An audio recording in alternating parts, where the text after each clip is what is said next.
أعوذ بالله من الشيطان الرجيم. بسم الله الرحمن الرحيم. ولقد مكناكم في الأرض وجعلنا لكم فيها معايش قليلا ما تشكرون. ولقد خلقناكم ثم صورناكم ثم قلنا للملائكة اسجدوا لآدم فسجدوا إلا إبليس لم يكن من الساجدين. صدق الله مولانا الكريم.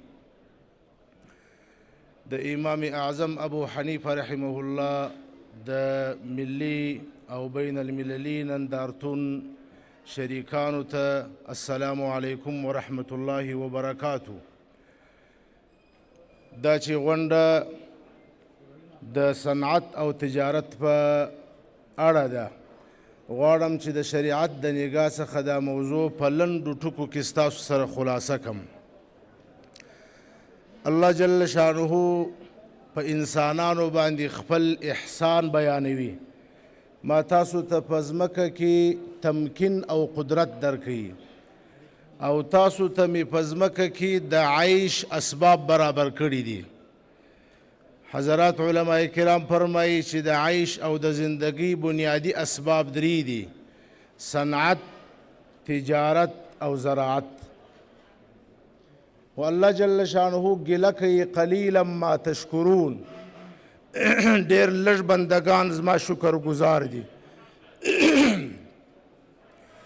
حضرات مفسرین رحمهم الله یو تفسیر دا کوي چې الله جل شانه د بندگانو څخه ګیله کوي هغه بندگان چې ټمبل دي.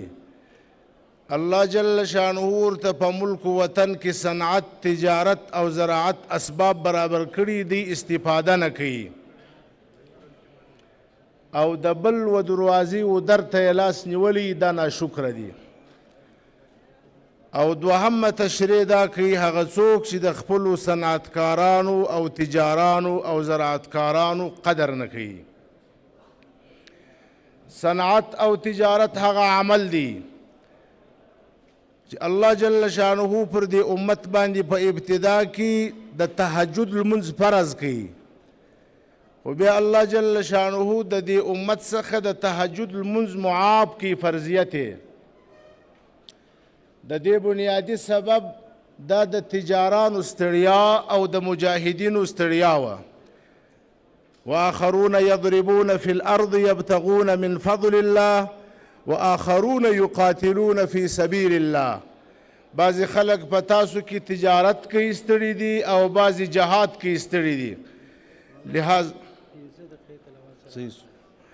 لہذا ستاسو لپاره الله پاک وایي د تهجد لمونځ معاف دی. تاجر هغه طبقه ده چې نبی اکرم صلی الله علیه وسلم ورته اعلان کړي. د ترمذی شریف روایت دی: التاجر الصدوق الامین یحشر مع النبیین والصدیقین والشهداء.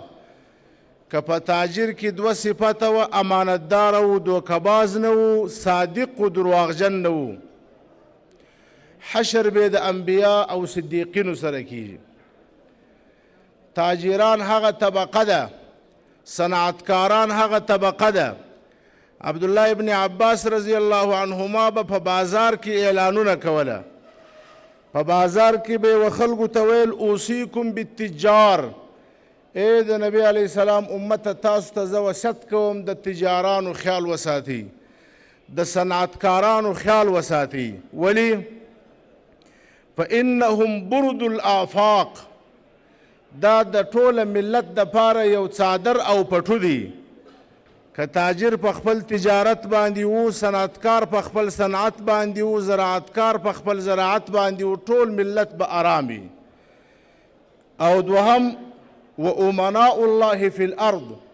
دا د الله جل شانه امنا دي، امینان. رزق الله پاک و ټول انسانانو ته رسوي، خو د تاجر و د صنعتکار و د زراعتکار ترلاسې رسوي. الله جل شانه دی د دې رزق امینان ګرځولي دي. عبدالله ابن عباس رضی الله عنهما به غوښتنه کول د خلکو څخه چې د دې خیال وساتي. آخري خبره یو بل هغه دا کوم: نبی اکرم صلی الله علیه وسلم په مدینه منوره کې راووتي، صحابه کرامو پیوندکاري کول، درختې پیوندولې. ول دا څه کوي؟ ول پیوند کوو. ول تېر کال مو نه وکړي؟ ول ومو کوي. ول بیا نه غواړي؟ ول یا رسول الله هر کال یې غواړي؟ ول نه غواړي. حضراتو صحابه کرامو کې اطاعت و، هغو د باغو پیوندکاري پرېښول. کله چې د میوې وخت رالی نبی علیه السلام ولیدل چې میوه نسته. نبی علیه السلام صحابو ته ویل چې میوه نسته. ول یا رسول الله پیوندکاري مو نه ده کړې، چې پیوندکاري نه وکړو میوه نه کیږي. نبی علیه السلام سره له دې چې اولوالعزم د انبیاو دي، فخر الانبیاء سید الانبیاء دی، و قوم ته اعلان وکړي ول انتم اعلم بامور دنیاکم، د دنیا په کار تاسو ښه پوهېږئ. که چیرې د آخرت کار و، د دین خبره و، فالیه نبی علیه السلام ول ما ته راجع کوئ. که د دنیا خبره و تاسو پوهېږئ.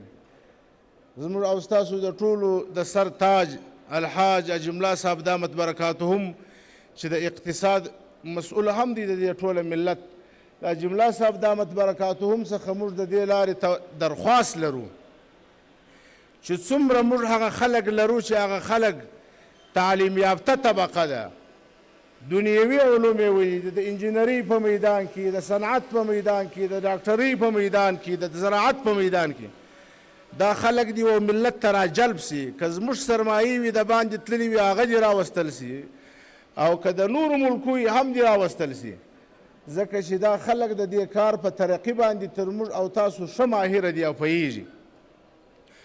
او په آخر کې یو خواست بل کوم، هغه خواست دا دی چې حضرت سیدنا عمر رضی الله عنه به د مدینې منورې بازار ته راوتي او دا اعلان به کوي لا یبیع فی سوقنا من لم یتفقه فی الدین.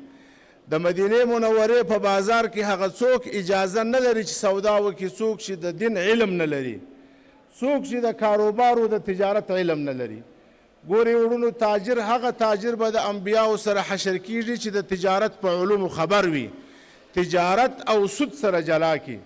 که چیرې د تاجر سره دا علم نه وي نو بیا به تاجر خوشحاله وي چې زه تجارت کوم، خو له بده مرغه هغه به په داسې لار روان وي چې هغه به د سود یو لاره وي، او د سود په کولو سره د الله جل شانه او د رسول د خوا د جنگ اعلان دی. فإن لم تفعلوا فأذنوا بحرب من الله ورسوله. او د الله جل شانه او د رسول سره جنگ د چا نه دی ګټلی، نه هغه مارکیټ بیا ګټه کوي، نه هغه صنعت ګټه کوي، نه هغه تجارت ګټه کوي. أقول قولي هذا وأستغفر الله لي ولكم ولسائر المسلمين.